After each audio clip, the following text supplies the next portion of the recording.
Baik, shalom Bapak Ibu Saudara yang dikasihi oleh Tuhan. Apa kabar pada pagi hari ini?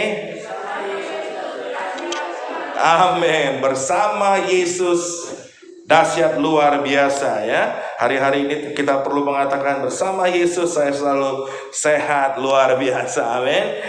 Oke, Bapak Ibu, pada pagi hari ini judul khotbah yang akan saya sampaikan adalah ibadah, tanda tanya ya. Online aja, tanda tanya juga ya. Nah, ini judul khotbah yang ya ini mungkin juga menjadi pertanyaan bagi banyak orang pada saat ini ya. Mengapa? Karena sebelumnya kita ini terbiasa dengan ibadah yang normal, tanda petik normal ya. Kenapa normal ya? Karena emang ibadah harusnya tidak ada normal dan tidak ada tidak normal. Setuju? Ya kan ya? Tetapi sebelumnya kita akhirnya hari-hari ini punya istilah normal dan new normal begitu ya. Nah, biar kita biasa dengan ibadah yang normal, di mana kita semua bisa berkumpul dan tanpa ada jarak seperti ini. Coba siapa yang menikmati ibadah yang normal? Boleh lambaikan tangannya bagi saudara. Siapa yang menikmati ibadah normal? Oh, haleluya. Ya, kita menikmati ibadah yang normal, ibadah yang biasa tanda petik ya. Ya, kita reguler, kita datang beribadah, kita memuji dan menyembah Tuhan, kita mengangkat tangan kepada Tuhan, kita menari, kita melompat ya, kita menikmati berkat firman Tuhan yang disampaikan. Kita menikmati ibadah yang demikian. Tetapi tahun 2020 sebagaimana kita ketahui sesuatu terjadi, yaitu apa yang terjadi di mana COVID-19 datang melanda tidak hanya Tangerang, tidak hanya Indonesia, bahkan seluruh dunia. Ya, sesuatu yang kita tidak pernah duga, walaupun ya banyak analisa berkata sebenarnya dari tahun 2015 bahkan sudah ada isu seperti ini, bahkan sudah ada film yang menggambarkan tentang kondisi mirip dengan COVID-19 ya. Apa tuh judul filmnya? Kalau tidak salah Contagion gitu ya, kalau tidak salah mungkin dari kata contagious, menular gitu ya. Nah, oleh karena COVID-19 ini hadir ya, dan kita sebagai orang percaya tetap percaya bahwa apapun yang terjadi di dalam hidup kita, tidak ada yang terjadi tanpa Tuhan ketahui, tanpa Tuhan izinkan terjadi. Amin. Tuhan bukan Tuhan yang tiba-tiba begini loh, kok ternyata ada COVID-19 2020, kok bisa, dari mana caranya itu, dari mana jalannya, bukan ya. Kita mempercaya bahwa Tuhan Allah kita berdaulat, bahkan Dia yang memegang hari lalu, awal dan juga yang akhir. Sebab itu Dia berkata, I am Alpha and Omega, aku adalah yang awal dan yang akhir. Tidak ada yang membuat Tuhan terkejut yang terjadi dalam muka bumi ini. Yang setuju katakan amin. Demikian juga dalam hidup saudara ya, apapun yang terjadi, Tuhan tuh bukan Tuhan yang tidak tahu atau tiba-tiba kaget, loh kok tiba-tiba ada masalah ini dalam hidupnya. Tidak ya. Semua berubah oleh karena COVID-19. Sekolah berubah ya, bekerja berubah, cara kita berkomunikasi berubah, cara kita ke pasar dan belanja di pasar berubah. Mungkin sebelumnya kalau di pasar nawarnya getol lama begitu ya, lama menawar sampai ketat. Tapi karena COVID-19 mungkin nawarnya cepat aja. Berapa bang? 20.000. Ya udah 20.000. Daripada lama-lama nanti takut terpapar, takut tertular gitu kan. Nah, demikian juga dengan ibadah. Ibadah pada awalnya oleh karena COVID ini ditetapkan untuk ibadahnya online. Ibadahnya online, dan kita juga menyelenggarakan ibadah online sama dengan gereja-gereja yang lain, bahkan di seluruh dunia ya. Mau gerejanya besar, mau gerejanya kecil, semuanya ibadah online. Ada yang online dari YouTube, ada yang online dari Facebook, ada yang dari Instagram, ada yang online dari semua media sosial yang tadi ya, semuanya online. Dan mungkin kalau saudara bisa bersaksi bagaimana menikmati ibadah online, mungkin ada yang berkata, saya duduk bersama dengan keluarga, duduk di sofa, ada yang duduk di lantai, ada yang sambil tiduran, ada yang berkata saya sambil masak, ada yang sambil nyuci, ada yang sambil bikin pesanan orang, order online, ada yang sambil tidur-tiduran dan sebagainya. Dan kita berkata, saya sudah ibadah. Ya kan? Ya sedikit mungkin ya, saya pribadi harus jujur bahwa saya ketika ibadah online itu jadinya biasa aja. Kenapa? Ya duduk-duduk. Tapi terkadang saya akhirnya tergoda untuk yang lain. Jujur saja. Oh, pendeta gitu ya. Iya, jujur. Saya tidak bisa menikmati ibadah online. Gitu ya. Tetapi apakah berarti bahwa ibadah online itu salah? Begitu ya. Nah, sebelumnya kita mau bersyukur juga bahwa akhirnya sekitar bulan Juni kalau tidak salah, kita bersyukur akhirnya kita bisa melakukan ibadah seperti yang sekarang kita lakukan ini. Dan akhirnya muncullah sebuah istilah katanya ibadah new normal. Ya, kita jadi ibadah new normal. Apa yang membedakan? Yang membedakan adalah bangkunya berjarak seperti ini. Di satu sisi jadi enak juga sih, di satu sisi ya, kita yang suka kalau misalnya goyang ke kiri, goyang ke kanan, enak jadinya, nggak senggol-senggolan ya Pak. Ya kan ya, yang suka yang sambil lari maju ke depan gitu kan ya, sambil menari buat Tuhan ya. Ya, di satu sisi enak, jadi lega gitu ya. Tapi di satu sisi tentu saja tidak semua saudara-saudara kita bisa juga beribadah bersama-sama. Mungkin akhirnya harus tetap beribadah dengan online. Nah, tetapi karena kondisi ini dan kita semua beralih menjadi ibadah new normal, dan kita tentu terus berdoa, berharap Tuhan berkenan supaya mempersingkat waktunya corona ini berakhir dari muka bumi ini, sehingga kita semua bisa benar-benar kembali beribadah normal. Yang setuju katakan amin. Amin. Nah, tapi hal ini Bapak Ibu, mungkin Bapak Ibu tidak terlalu memikirkannya, mengikuti saja. Kalau ibadah normal ya normal, ibadah new normal ya new normal, ibadah online ya ibadah online gitu ya. Mungkin Bapak Ibu tidak terlalu memikirkannya, tetapi ada orang-orang yang juga memikirkannya sampai begitu dalam sehingga memikirkan apakah gereja memang harus berubah dari waktu ke waktu. Apakah gereja harus berubah? Apakah kita masih memerlukan gereja yang seperti ini? Bukankah kita bisa online saja? Bahkan ada yang berkata bahwa ya memang gereja harusnya sudah berkembang dari dahulu sampai sekarang. Berbeda, teknologi juga tetap itu oleh Tuhan. Teknologi juga bukan dari iblis, walaupun semua bisa dimanfaatkan oleh iblis. Sama seperti pisau yang bisa dimanfaatkan untuk mengupas bawang atau menusuk orang, betul? Kita percaya bahwa segala ilmu pengetahuan dan teknologi datangnya dari Tuhan, sebab Tuhanlah sumber ilmu pengetahuan dan hikmat. Amin. Nah, tetapi akhirnya berpikir bahwa ibadah nggak perlu lagi seperti yang ini. Bahkan ada yang mencibir gereja-gereja yang besar. Untuk apa lagi buat gedung yang besar, gedung yang bagus? Sekarang zamannya berubah. Lihat, kita sekarang didorong oleh Tuhan untuk beribadah online saja. Saya tentu tidak akan sembarangan berkata bahwa ibadah online itu adalah didorong oleh Tuhan. Ya, saya tidak akan sembarangan dan berkata bahwa ini kehendak Tuhan, kita ibadahnya online saja sehingga tidak perlu lagi ada gereja. Kita semua bisa pindah-pindah mau ibadah online yang mana. Ya kan? Di sosial media saya memperhatikan ada teman-teman yang minggu ini dia ibadah online di gereja A. Minggu berikutnya itu dia ibadah online di gereja B. Kenapa saya tahu? Ya dia posting sendiri. Dia posting dia mengikuti ibadah yang mana. Ya, memang teman saya, bukan sekedar add friend aja, memang teman gitu ya. Jadi begitu, akhirnya gereja jadi berubah seperti seperti restoran yang begitu banyak. Hari ini saya suka makan di mana, saya datang ke restoran itu. Besok saya sukanya coba mau restoran yang ini, saya mau ke restoran yang ini, gitu kan? Ya enggak? Gitu. Jadi gereja akhirnya jadi seperti restoran. Kita suka menu yang mana, ya kan? Ada yang fanatik menu A, menu A. Ada yang menu B, menu B. Ya, tapi kan saudara tidak tahu bahwa ada menu yang terbaik juga yang saat ini sudah beredar, yaitu menu Kokocen. Jangan lupa, itu juga sangat nikmat, lezat gitu kan ya.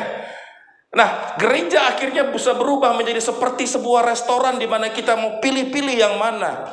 Artinya tidak ada ikatan. Jadi apakah kita masih membutuhkan gereja kalau begitu?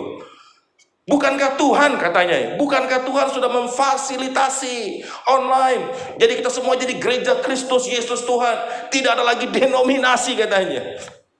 Tidak perlu lagi ada gereja yang seperti itu. Semua tetap beribadah saja di rumah. Beberapa waktu yang lalu kalau Bapak Ibu pernah masih mengingat, kalau Bapak Ibu pas mengikuti ibadah yang masih normal itu tadi, di mana hambanya PDM Daniel Hendra menampilkan sebuah video yang saya tidak tampilkan lagi karena pasti akan mengambil waktu ya. Mengambil sebuah video di mana ibadah sudah virtual, pakai virtual gadget ya. Visual VR ya, visual apa itu ya.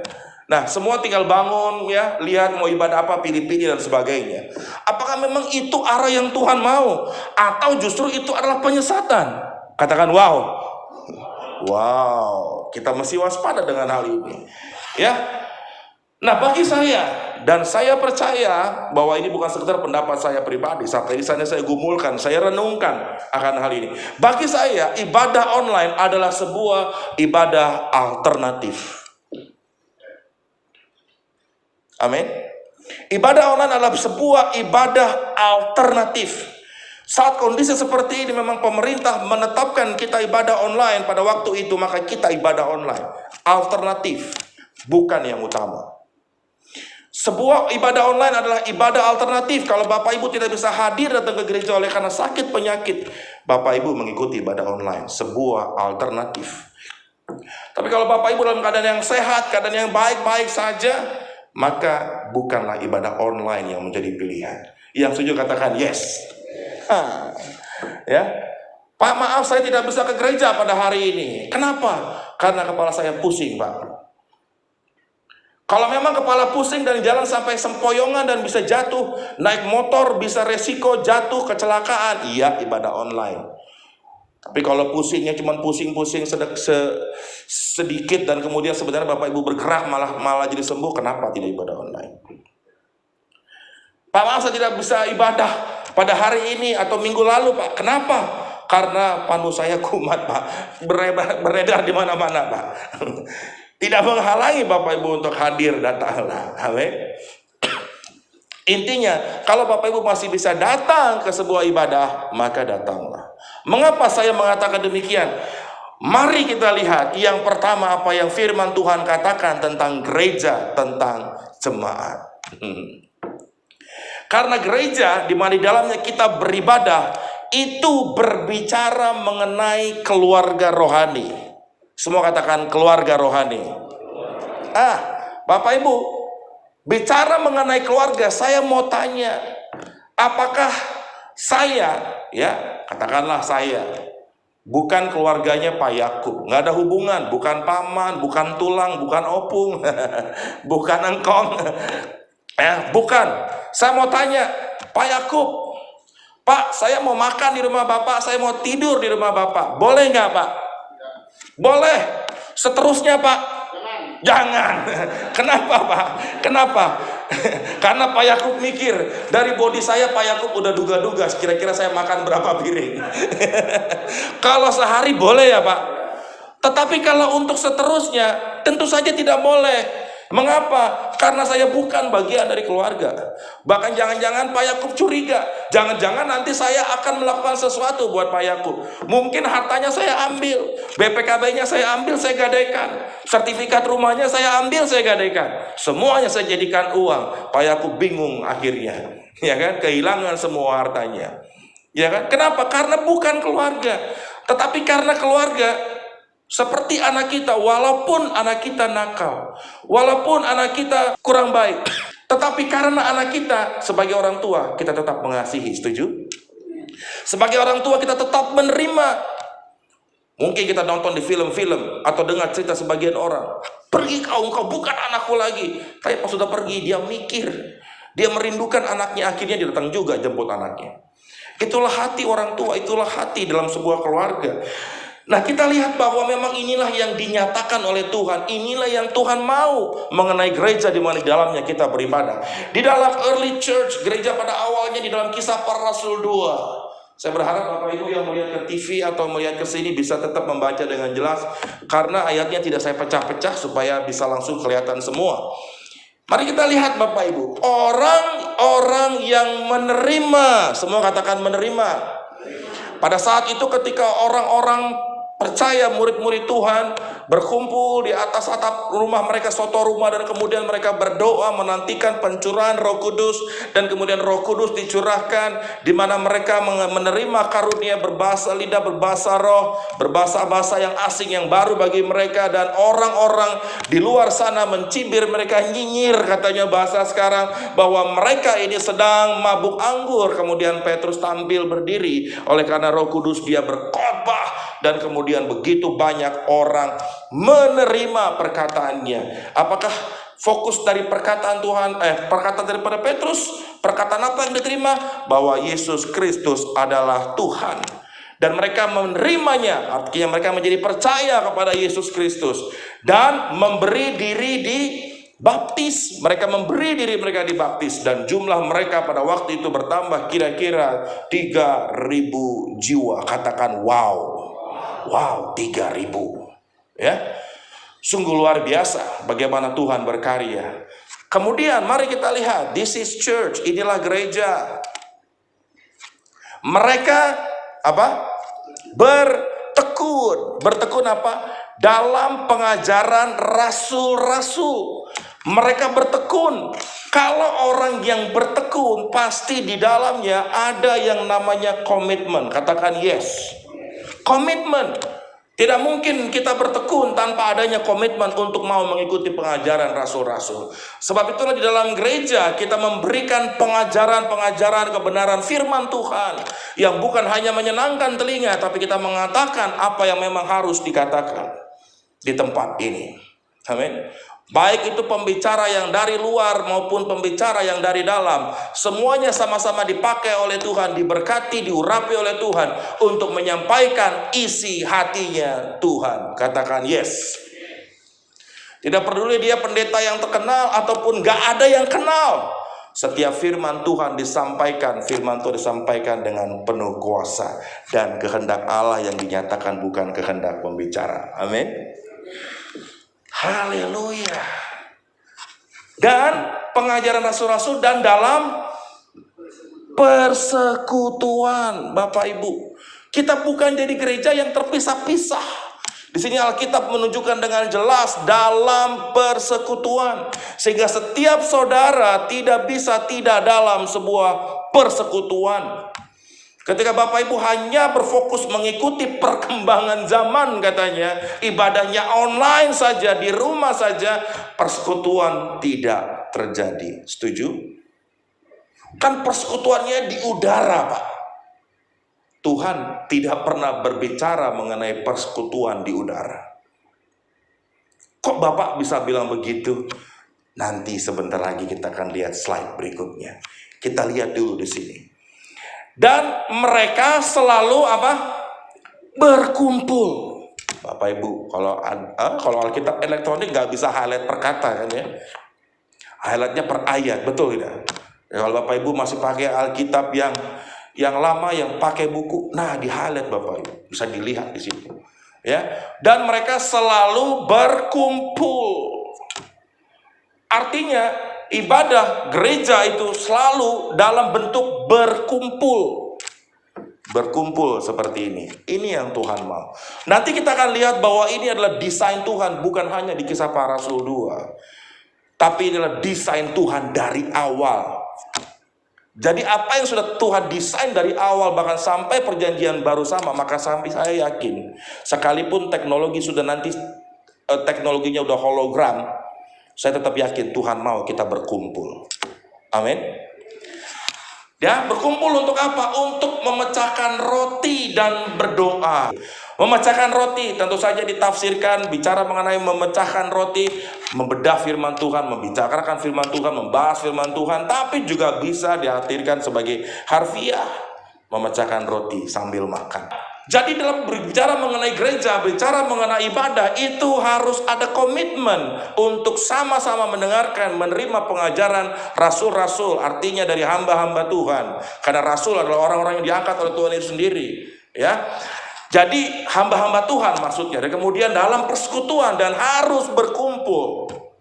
Ayat 46, dengan bertekun, kembali bertekun dan dengan sehati mereka berkumpul. Kembali dikatakan berkumpul. Sama-sama katakan sama saya, berkumpul. Bilang kiri kanan, kamu harus berkumpul. Haleluya. Ya. Dan lihat, kenapa di gereja itu ada nyanyi? Oh, orang juga bilang, apa kok ibadah begitu? Ada nyanyi-nyanyi. Kok kayaknya gini kayak duniawi begitu. Konser apa segala macam. Dengarlah baik, lihat ayat 47. Sambil memuji Allah. Dan mereka disukai semua orang. Gereja harus jadi gereja yang disukai semua orang. Kenapa? Karena hidupnya memuji Allah. Orang yang memuji Allah hidupnya seperti Kristus. Amin. Nah, inilah gereja early church, gereja awal yang terjadi, yang Tuhan lakukan. Dan lebih tegas lagi di dalam Ibrani 10 ayat 25. Janganlah kita menjauhkan diri dari pertemuan ibadah. Kalau ayat ini kita berkata bahwa sekarang zamannya berubah, harus online, maka ayat ini tidak bisa untuk selama-lamanya. Karena firman Tuhan berkata bahwa langit dan bumi akan berlalu, tapi firman-Ku akan tinggal tetap. Artinya firman-Nya tidak akan berubah oleh karena zaman, perkembangan zaman sekalipun. Di sini dikatakan jangan menjauhkan diri dari pertemuan-pertemuan. Kalau memang dari kekekalan Allah mendesain ibadah dapat berubah menjadi full online saja, maka saya yakin firman ini tidak akan ada. Karena tidak akan ada orang yang bisa menjauhkan ibadah-ibadah pertemuan online. Karena mudah. Dari mana saja dan kapan saja bisa dilakukan, betul? Tetapi kenapa ayat ini harus ada? Karena memang katanya orang menjauhkannya. Sebab dibiasakan oleh beberapa orang, dibiasakan oleh beberapa orang, dan hari-hari ini terjadi di mana orang lagi tidak mau ibadah yang seperti ini, sudah online saja karena mudah, simple, gampang. Nggak perlu buru-buru bangun pagi, mandi dan sebagainya. Nggak perlu buru menghabiskan waktu di perjalanan yang begitu banyak. Tinggal nyalakan komputer atau handphone, koneksi internet yang bagus, ibadah online. Bisa pilih mau gereja yang mana ya hari ini yang saya mau ikuti ibadahnya. Itu tidak ada komitmen. Ya.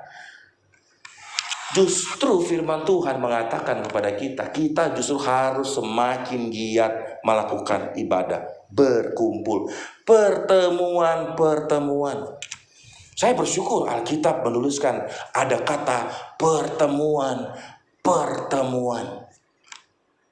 Saya terbayang kalau hanya kata janganlah kita menjauhkan diri dari ibadah kita. Nah, masuk deh, ada pintu, ada celah untuk berkata, ya ibadah bisa dong online.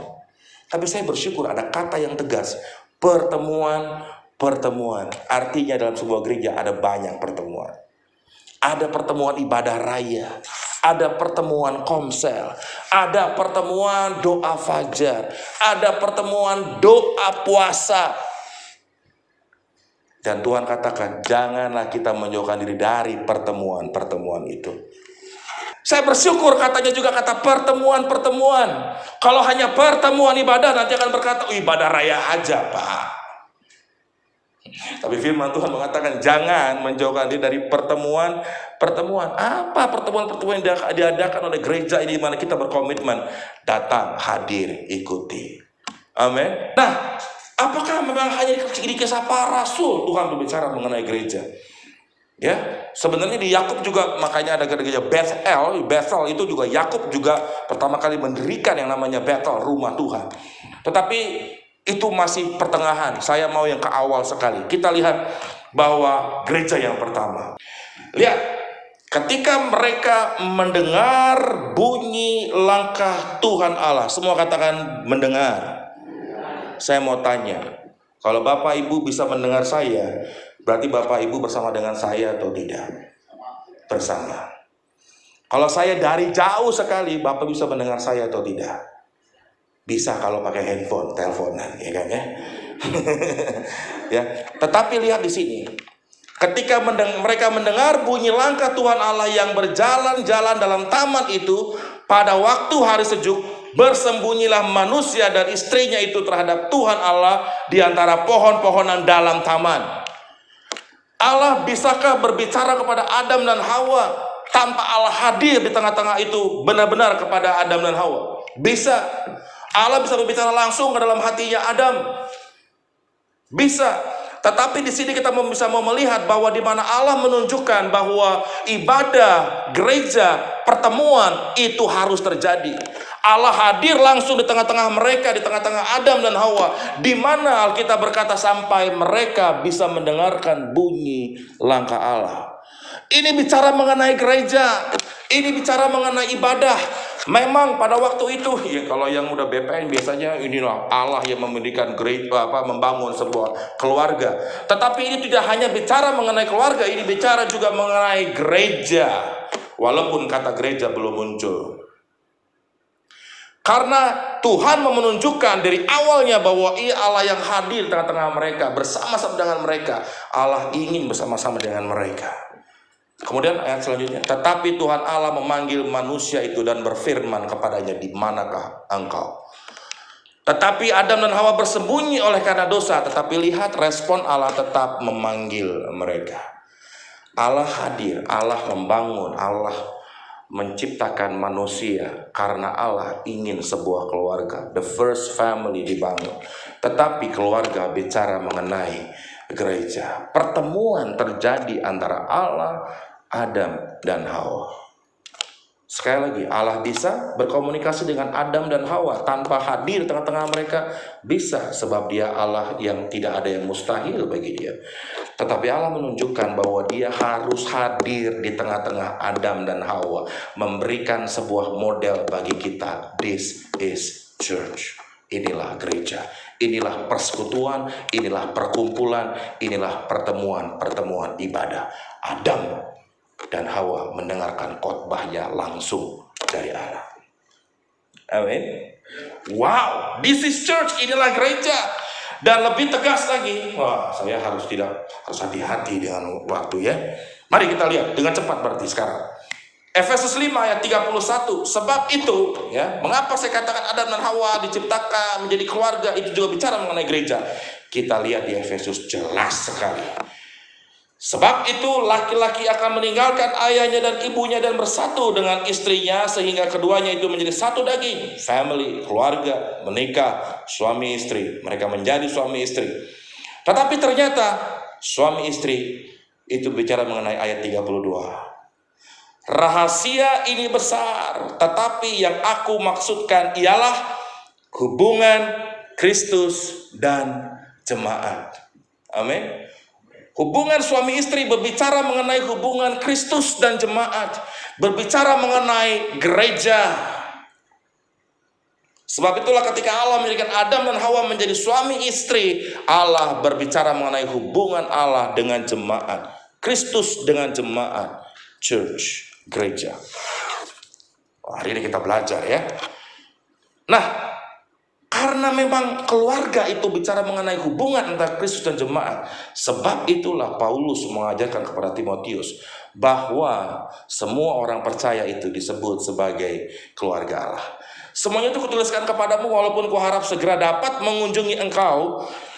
Jadi jika aku terlambat, sudahlah engkau tahu bagaimana orang harus hidup sebagai keluarga Allah. Adam dan Hawa, keluarga Allah. Hubungan antara Kristus dan jemaat. Saudara dan saya disebut sebagai keluarga Allah. Keluarga, kalau bukan keluarga, nggak bisa bersama. Pak Yakub nggak akan izin saya selama-lamanya tinggal di rumahnya, menikmati semua fasilitas yang ada di rumahnya. Sehari boleh, 2 hari mungkin boleh juga, seminggu juga mungkin boleh, walaupun nanti budget berasnya nambah, ya Pak ya. Tetapi kalau keluarga, kita bisa bersama-sama. Sebab itulah, saudara, gereja bukan hanya bicara mengenai sebuah organisasi. Sekali lagi, gereja berbicara mengenai keluarga Allah. Next. Kita adalah keluarga Allah bersama-sama. Sebab itulah, kenapa sih kok gereja harus ada pendaftaran jemaat? Karena kita menjadi keluarga. Salah satu bukti legal kita menjadi keluarga, satu keluarga, bagi pemerintah apa? Ada kartu keluarga, betul? Betul Bapak Ibu? Yang belum daftar, daftar nanti ya. Di belakang ada formnya. Amin. Kenapa? Karena kita adalah keluarga Allah. Poin yang kedua, yang terakhir. Karena, dengar baik, kita percaya bahwa kita adalah umat pemenang, bahkan lebih daripada pemenang, betul? Tetapi kemenangan itu tidak terjadi kalau engkau tidak ada dalam keluarga Allah. Karena kemenangan diberikan hanya bagi keluarga Allah. Katakan wow. Wow, gak bisa jadi Kristen sendirian. Bapak Ibu, lihat ayatnya mari. Tenang, ini ayat terakhir. Ya. Mari lihat. Matius 16 ayat 18. Dan aku pun berkata kepadamu, engkau adalah Petrus. Oke, dibicara kepada Petrus ya. Nanti baca lebih lengkap kisahnya. Engkau adalah Petrus, dan di atas batu karang ini Allah menunjukkan bahwa batu karang menjadi pondasinya. Dan Tuhan Yesus berkata bahwa dia sendiri adalah pondasinya. Aku adalah batu karang yang teguh. I am the rock. Jadi Tuhan sedang berbicara tentang dirinya. Jadi ini bukan bicara, oh Tuhan mendirikan gereja di atas Petrus. Bukan, batu karang. Batu karang itu siapa? Dia sendiri, Yesus Kristus. Aku adalah batu karang yang hidup. Ini aku, ya. Di atas batu karang ini aku akan mendirikan jemaatku. Saya mau tanya, siapa yang mau mendirikan? Siapa yang mendirikan? Jemaat. Siapa yang mendirikan gereja? Tuhan Yesus sendiri. Dan lihat, setiap orang yang ada menjadi jemaat Tuhan, setiap orang yang berarti menjadi keluarga Allah, dengar baik, Allah mau tidak akan menguasainya. Yang percaya katakan amin. Bapak Ibu, di mana Allah mau tidak dapat menguasai kita kalau kita ada di dalam keluarga Allah. Kalau yang masih di Lone Ranger petualang gereja, saatnya berhenti. Tuhan mau ada komitmen. Tuhan mau engkau menjadi keluarga yang jelas. Tuhan mau engkau menjadi jemaat Tuhan yang punya komitmen dan bersama-sama bertekun dalam pengajaran rasul-rasul. Amin. Ayat terakhir. Sebab itulah Tuhan Allah berfirman, tidak baik, semua katakan tidak baik. Tidak baik kalau manusia itu seorang diri saja. Tidak baik menjadi seorang Kristen sendiri, tidak berkumpul, tidak bertemu. Tetapi kita harus bersama-sama berkumpul. Amin. Yang mengerti tentang hakikat ibadah, berikan tepuk tangan bagi Tuhan kita. Mari saya undang teman-teman untuk maju ke depan.